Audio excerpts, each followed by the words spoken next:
வணக்கம். இன்றைய முக்கிய செய்திகள். புதுச்சேரி மாநிலம் முழுவதும் கோடை வெயில் காரணமாக அதிக அளவு ஏசி பயன்படுத்துவதால் மின் அழுத்தம் ஏற்பட்டு மின்தடை ஏற்பட்டு வருகின்றது. ஒரு சில இடங்களில் டிரான்ஸ்பார்மர் அதிக அழுத்தம் தாங்காமல் வெடிக்கும் சம்பவங்களும் அரங்கேறி வருகின்றது. இந்த நிலையில் முதலியார்பேட்டை காவல் நிலையம் அருகே உள்ள டிரான்ஸ்பார்மர் நேற்றிரவு சுமார் 8 மணியளவில் திடீரென அதிக சத்தத்துடன் வெடித்தது. இதனை கண்ட பொதுமக்கள் மற்றும் வாகன ஓட்டிகள் அலறியடித்து ஓடினர். தொடர்ந்து டிரான்ஸ்பார்மர் 20 நிமிடங்களுக்கு மேலாக எரிந்து கொண்டிருந்தது. இதனையடுத்து முதலியார்பேட்டை போலீசார் மின்துறை மற்றும் தீயணைப்பு துறைக்கு தகவல் தெரிவித்ததுடன் அங்கிருந்த பொதுமக்களை அப்புறப்படுத்தினர். தீயணைப்பு வீரர்கள் வருவதற்குள் தானாக தீ அணைந்து நின்றது. இதனைத் தொடர்ந்து அப்பகுதியில் உடனடியாக மின் நிறுத்தம் செய்யப்பட்டு இருளில் சூழ்ந்தது. அதைத் தொடர்ந்து மின்துறை ஊழியர்கள் சரி செய்த பின் மின் இணைப்பு வழங்கப்பட்டது. இதனால் அப்பகுதியில் சுமார் 30 நிமிடங்களுக்கு மேலாக பதட்டமான சூழல் நிலவியது.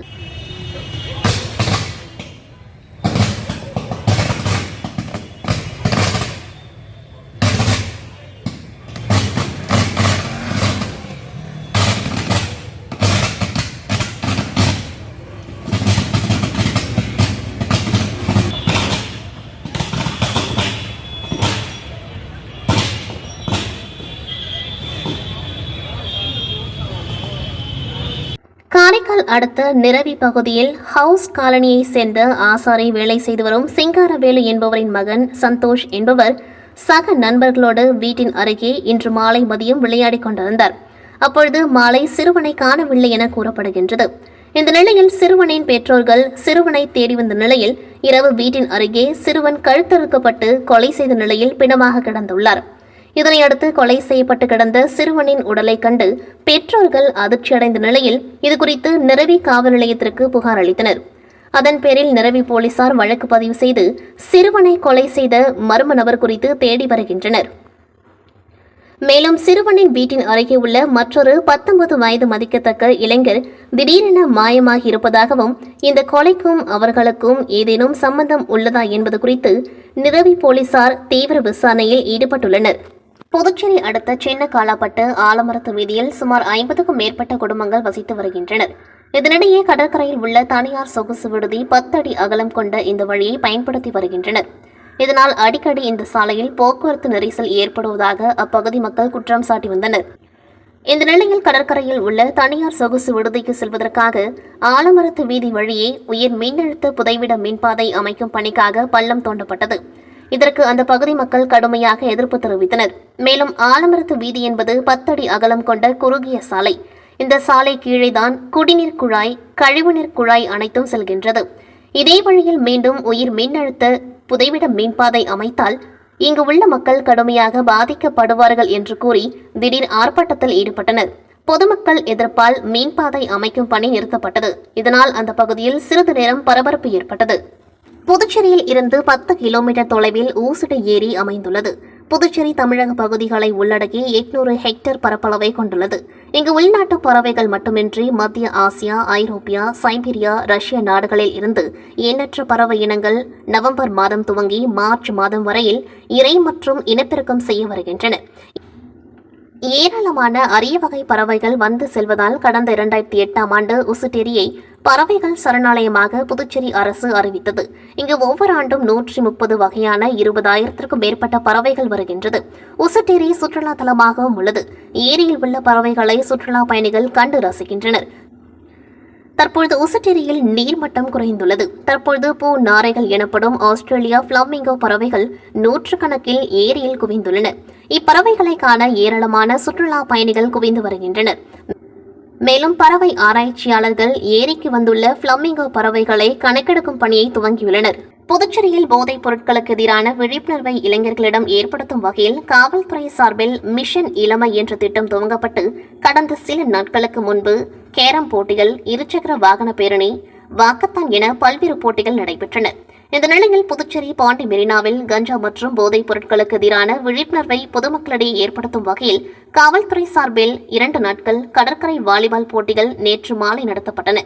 இதனை டிஜிபி ஸ்ரீனிவாஸ் துவக்கி வைத்து பேசுகையில், போதைப் பொருட்கள் விற்பவர்களை பிடிக்க சிறப்பு குழுக்கள் அமைத்து நடவடிக்கை மேற்கொண்டு வருகின்றோம். இதனால் தற்போது போதைப் பொருள் விற்பனை குறைந்துள்ளது. முற்றிலும் போதைப் பொருட்கள் விற்பனை நீங்கும் வரை சோதனை நடவடிக்கைகள் தொடரும் என்றார். நிகழ்ச்சிக்கான ஏற்பாடுகளை முதுநிலை காவல் கண்காணிப்பாளர் நாரா சைதன்யா, ஒதியஞ்சாலை ஆய்வாளர் செந்தில்குமார் உள்ளிட்டோர் செய்திருந்தனர். SC/ST மாணவர்களிடம் கல்வி கட்டணம் கேட்டு தொல்லை கொடுக்கக்கூடாது என தனியார் பள்ளி கல்லூரிகளுக்கு ஆதி திராவிடர் நலத்துறை இயக்குநர் இளங்கோவன் எச்சரிக்கை விடுத்துள்ளார். புதுச்சேரியில் SC/ST மாணவர்களின் கல்வி செலவு முழுவதையும் அரசு ஏற்கும் திட்டம் ஆதி திராவிடர் நலத்துறை மூலம் செயல்படுத்தப்பட்டு வருகிறது. இத்திட்டத்தில் உள்ள சிக்கல்கள் பற்றி விவாதிப்பதற்காக முதல்வர் ரங்கசாமி உத்தரவின் பேரில் கல்வித்துறையின் ஆய்வுக் கூட்டம் பள்ளி கல்வித்துறை இயக்குநரின் அலுவலகத்தில் நடந்தது. இக்கூட்டத்தில் கல்வித்துறை இயக்குநர் பிரியதர்ஷினி, ஆதி திராவிடர் நலத்துறை இயக்குநர் இளங்கோவன், கல்வித்துறை இணை இயக்குநர் சிவகாமி, துணை இயக்குநர் சிவராமன், முதன்மை கல்வி அதிகாரி தனசெல்வம், நோடல் அதிகாரி பழனி, ஆதி திராவிடர் நலத்துறை கண்காணிப்பாளர் வேல்முருகன் மற்றும் கல்வித்துறை ஆதி திராவிடர் துறை அதிகாரிகள் கலந்து கொண்டனர். அப்போது ஆதி திராவிடர் நலத்துறை இயக்குநர் இளங்கோவன் கூறுகையில், கடந்த 2023-2024 கல்வியாண்டு கட்டணமாக ரூபாய் 38 கோடியை அந்தந்த பள்ளிகளுக்கு அரசு வழங்கியுள்ளது. அரசு நிர்ணயம் செய்துள்ள கல்வி கட்டணத்தை மட்டும்தான் அந்த பள்ளிகள் வசூலிக்க வேண்டும். கூடுதல் கட்டணம் வசூலிக்க கூடாது. மேலும் முன்கூட்டியே மாணவர்களிடம் கட்டணம் கேட்டு தொந்தரவு செய்து மன உளைச்சலுக்கு ஆளாக்கக்கூடாது. அதுபோன்று நடந்தால் அந்த பள்ளிகள் மீது நடவடிக்கை எடுக்கப்படும் என்றார். சென்னையில் நடைபெற்ற உலக சாதனை நிகழ்ச்சியில் புதுச்சேரியை சேர்ந்த இரட்டையர்கள் கலந்து கொண்டு பதக்கம் வென்று சான்றிதழ்களை பெற்றனர். யுனிவர்சல் புக் ஆஃப் ரெக்கார்ட் மற்றும் future Kalam book of record புத்தகங்களில் பதிவு செய்வதற்காக விசாகா ஸ்போர்ட்ஸ் சார்பில் துப்பாக்கியை ஒரே கையில் பிடித்து சுடுதல், தோளில் சுமந்து சுடுதல், குறித்த நேரத்தில் ஏர்கன் புல்லட் நிரப்புதல் என உலக சாதனை நிகழ்ச்சி சென்னை ராஜகீழ்ப்பாக்கத்தில் நடைபெற்றது. 5 தனி நபர்கள் மற்றும் 1 இரட்டையர்கள் கலந்து கொண்ட இந்த உலக சாதனை நிகழ்ச்சியில் புதுச்சேரி வானரப்பேட்டை அலைன் வீதியை சேர்ந்த ரவிக்குமார், சுகுமதி இவர்களின் புதல்வர்கள் இரட்டையர்களான சிறுவர்கள் துருவன், துவாரகன் மற்றும் உதயகுமார் ஆகியோர் கலந்து கொண்டு சாதனை படைத்தனர். இந்நிகழ்ச்சியில் சிறப்பு விருந்தினர்களாக யுனிவர்சல் புக் ஆஃப் ரெக்கார்ட் சார்பில் டாக்டர் பாபு பாலகிருஷ்ணன் மற்றும் மஞ்சு ஆகியோர் கலந்து கொண்டு சாதனை படைத்த சிறுவர்களுக்கு பாராட்டி பதக்கங்களை வழங்கி சான்றிதழ்களை வழங்கினர். அக்னி நட்சத்திரம் நிறைவையொட்டி புகழ்பெற்ற அருள்மிகு மணக்குள விநாயகர் கோவிலில் இன்று மூலவருக்கு 1008 இளநீர் அபிஷேகம் நடந்தது. அக்னி நட்சத்திரம் கடந்த 4ஆம் தேதி துவங்கி இன்றுடன் நிறைவடைவதால் பிரசித்தி பெற்ற மணக்குள விநாயகர் ஆலயத்தில் மூலவருக்கு இன்று காலை 10:30 மணியளவில் 1008 இளநீர் அபிஷேகம் செய்யப்பட்டது. பக்தர்கள், சுற்றுலா பயணிகள் என ஏராளமானோர் இந்த இளநீர் அபிஷேகத்தை கண்டுகளித்தனர். மேலும் பொதுமக்கள் தங்கள் வேண்டுதலை நிறைவேற்றிக் கொள்வதற்காகவே பலர் தங்களால் முடிந்த இளநீரை வாங்கி அபிஷேகத்துக்காக கொடுத்தனர். அதேபோன்று உற்சவ மூர்த்திக்கு 108 இளநீர் அபிஷேகம் செய்யப்பட்டது. இதில் திரளான பக்தர்கள் கலந்து கொண்டு சுவாமி தரிசனம் செய்தனர்.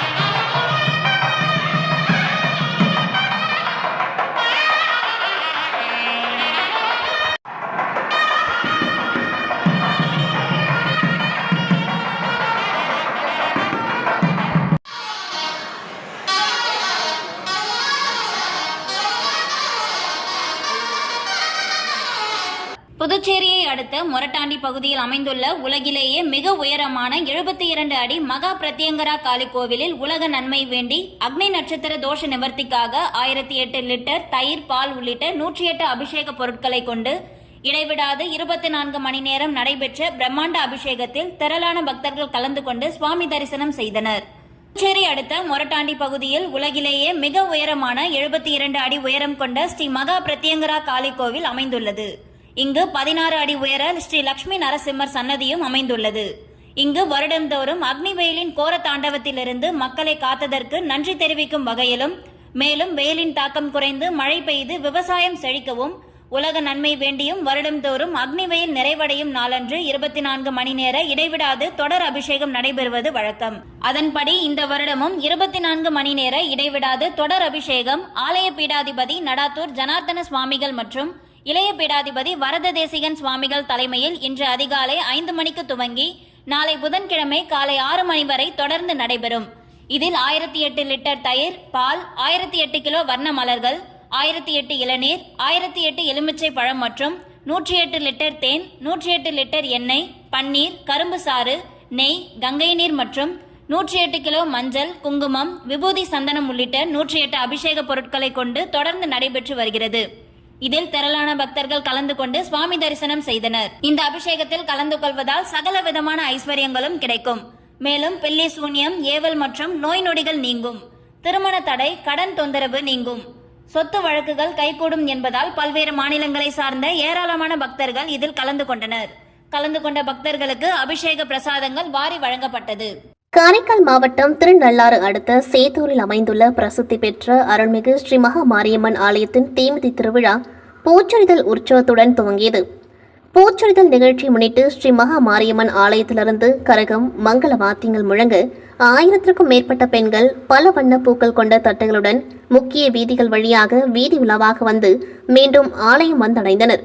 பின்னர் ஸ்ரீ மகா மாரியம்மனுக்கு பெண்கள் ஊர்வலமாக எடுத்து வந்த வண்ண மலர்களால் அபிஷேகம் செய்யப்பட்டு மகா தீப ஆராதனை நடைபெற்றது. அம்மனுக்கு அபிஷேகம் செய்யப்பட்ட மலர்கள் பக்தர்களுக்கு பிரசாதமாக வழங்கப்பட்டது. விழாவில் கிராம பஞ்சாயத்தார், அறங்காவலர் குழு நிர்வாகிகள் உள்ளிட்ட ஏராளமான பக்தர்கள் கலந்து கொண்டு சுவாமி தரிசனம் செய்தனர். ஸ்ரீ மகா மாரியம்மன் ஆலய தீமிதி திருவிழா வரும் ஜூன் 3ஆம் தேதி நடைபெற உள்ளது. காரைக்கால் அடுத்த கோட்டச்சேரியில் உள்ள பிரசித்தி பெற்ற அருள்மிகு ஸ்ரீ சீதலாதேவி மாரியம்மன் ஆலயத்தின் தீமிதி திருவிழா கடந்த 5ஆம் தேதி பூச்சொரிதல் உற்சவத்துடன் விமர்சையாக துவங்கியது.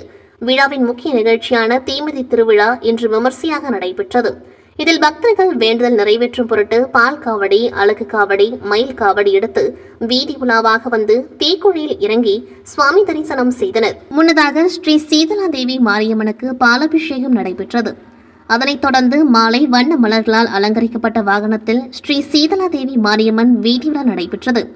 தீமிதி திருவிழா நிகழ்ச்சியில் புதுச்சேரி அமைச்சர் திருமுருகன் மற்றும் ஆயிரக்கணக்கான பக்தர்கள் கலந்து கொண்டு சுவாமி தரிசனம் செய்தனர். பாகூர் கொம்யூன் பஞ்சாயத்து சார்பில் மணப்பட்டு புதுக்குப்பம் கடற்கரையில் நடைபெற்ற துப்புரவு பணியில் 2 டன் குப்பைகள் அகற்றப்பட்டது.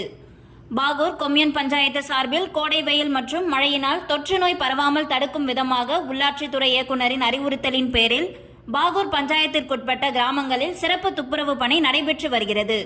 அதன் ஒரு பகுதியாக இன்று காலை மணப்பட்டு புதுக்குப்பம் பல்மையா கடற்கரையில் சுற்றுலா பயணிகள் மற்றும் பொதுமக்கள் வீசிவிட்டு சென்ற குப்பைகளை அப்புறப்படுத்தும் சிறப்பு முகாம் நடந்தது. பாகூர் கொம்யூன் பஞ்சாயத்து ஆணையர் ரமேஷ் தலைமையில் நடந்த இம்முகாமில் தனியார் கல்லூரி மாணவர்கள், பஞ்சாயத்து ஊழியர்கள் கலந்து கொண்டு கடற்கரையில் குவிந்து கிடந்த சுமார் 2 டன் அளவிற்கான குப்பைகள் சேகரிக்கப்பட்டு HR2 நிறுவனத்திடம் ஒப்படைக்கப்பட்டது. இந்நிகழ்ச்சியில் மேலாளர் ரவி, உதவி பொறியாளர் சுப்பிரமணியன் மற்றும் ஊழியர்கள் கலந்து கொண்டனர். இத்துடன் செய்திகள் நிறைவடைகின்றது. நன்றி, வணக்கம்.